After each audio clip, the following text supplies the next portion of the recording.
El ejército del Ebro, rumba la rumba la rumbera. El ejército del Ebro, rumba la rumba la rumbera. Una noche el río pasó. Le confinement a été brutal, donc tout s'est forcément arrêté pour la plupart des troupes, les associations. Et on a eu la chance de pouvoir programmer quand même le mois de janvier et le mois de février, qui sont 2 mois importants pour nous. On a eu juste le temps de faire la journée internationale du droit des femmes, en association avec l'association Regard de Femmes. Et on a été obligé d'annuler la journée internationale du théâtre, où on ouvrait les portes à tout le théâtre amateur du département, ainsi qu'un spectacle qui nous tenait à cœur, Gros Câlin, qu'on va essayer de reprogrammer le 19 février 2021. Et comme on n'avait rien programmé ensuite, on a passé l'été tranquille, et puis là on croise les doigts et on redémarre motivé pour une programmation d'automne avec notre petit festival, les théâtrales d'automne. Là, on va le faire sur essentiellement 2 jours au mois d'octobre et 1 jour décalé au mois de novembre. Donc le 23 et le 24 octobre. Il s'est trouvé que la programmation nous a amené à faire 2 pièces sur le même thème, ce qui n'est pas ordinairement le cas pour nous. On sélectionne et on ne choisit pas de thème particulier à l'année. Et là, ça sera les 2 pièces sur la guerre d'Espagne. Du coup, on a fait un petit partenariat avec Iberia Cultura, l'association des Espagnols de Pamiers. Le vendredi, Ay Carmela. Alors le Ay Carmela, pour tous les Espagnols, ça signifie le chant des Républicains. C'est une chanson très connue, au même titre que Bella Ciao pour les partisans et les résistants italiens. Donc c'est l'histoire Ay Carmela, c'est une pièce de José Sánchez Sinisterra, qu'il a écrite, je crois, c'est en 1960, si je ne dis pas de bêtises. Je ne suis pas absolument certain de la date. L'histoire d'une petite troupe de comédiens amateurs qui, par hasard, lors d'une nuit de brouillard, traversent la ligne de front et se trouvent tout d'un coup obligés de jouer devant des franquistes. Et ça divise le couple de comédiens. Donc ça, c'est le vendredi soir. Le samedi, une autre pièce sur la guerre d'Espagne, Requiem pour un paysan espagnol.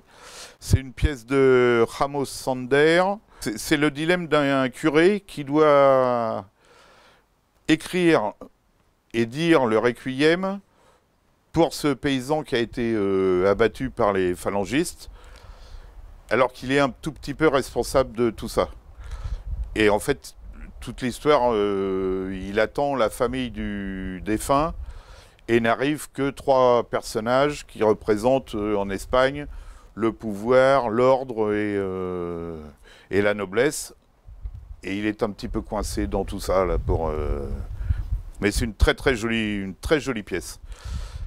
Et le samedi soir, on finira avec un trio qui nous vient de Nice, un trio de musical, qui nous interprétera du tango moderne.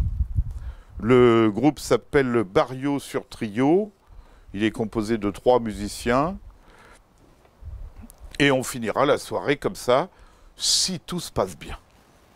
Donc ça, c'est pour la programmation du mois d'octobre. Et au mois de novembre, on repartira sur quelque chose de peut-être un peu plus léger.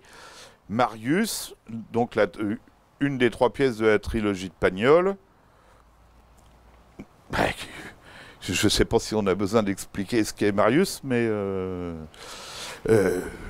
donc voilà, j'ai oublié au mois d'octobre que c'est la même troupe, la Compagnie du Bruit des Gens, qui interprétera les 2 pièces sur la guerre d'Espagne, avec un comédien qu'on connaît bien, Olivier Janel, qui est venu très souvent à Pamiers, et dont tout le monde a pu apprécier le talent et le sérieux de son interprétation. Voilà, si tout est conforme à nos souhaits, on organisera la soirée cabaret fin janvier, aux alentours du 26 ou du 27, 23 ou 24, je ne sais pas exactement, avec un groupe de musiciens vocaux, de chanteurs a cappella, les frères Brothers, qui nous ont été réclamés depuis des années, donc ils reviendraient pour la 3e fois. Et ça, celui-là, il sera délocalisé à la salle Fernand.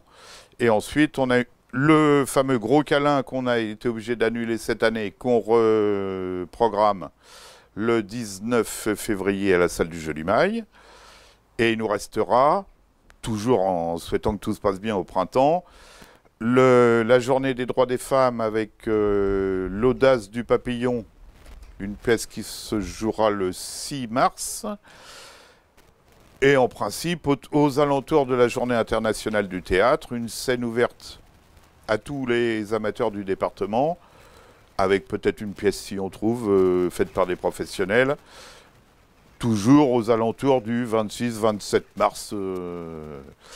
Et a priori, on en aurait fini avec cette saison qui s'annonce compliquée, mais dans laquelle on met tous nos espoirs. Que les tarifs sont inchangés, c'est toujours 13 € plein tarif, 8 € pour tous ceux qui rencontreraient des soucis. Gratuit pour les enfants, même si les 2 pièces sont plutôt quand même axées sur des plus de 13 ans. Je rappelle bien entendu que les distanciations sont obligatoires dans le spectacle, que on doit venir et ne pas quitter son masque. La jauge de la salle du Jolimaille, pour l'instant, est maintenue à 200 personnes, avec un siège entre chaque groupe de personnes. Vous n'hésitez pas à réserver à l'Office du tourisme. Et voilà. Quoi vous dire de plus? Venez nombreux. Venez nombreux, c'est très compliqué le théâtre en ce moment.